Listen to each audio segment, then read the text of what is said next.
ആയുർവേദ മരുന്നുകൾ വാങ്ങുമ്പോൾ എന്തെങ്കിലും ശ്രദ്ധിക്കാറുണ്ടോ? എങ്കിൽ ഒന്ന് ശ്രദ്ധിക്കണം.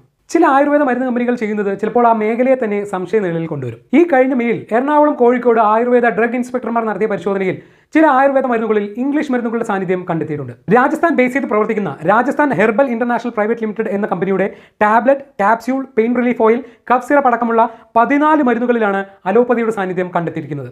Drugs and cosmetic act section 33EECAI എന്ന നിയമലംഘനം നടത്തിയതിനാൽ ഈ സ്ഥാപനത്തിന്റെ നിശ്ചിത ബാച്ച് നമ്പറുകളിൽ വരുന്ന 14 മരുന്നുകളുടെ വിൽപ്പനയും വിതരണവും നിരോധിച്ചിരിക്കുന്നു. 1994 ഇറങ്ങിയ കിന്നരിപ്പുഴയോരം എന്ന സിനിമയുടെ ചില രംഗങ്ങളാണ് ഇപ്പോൾ ഓർമ്മ വന്നത്.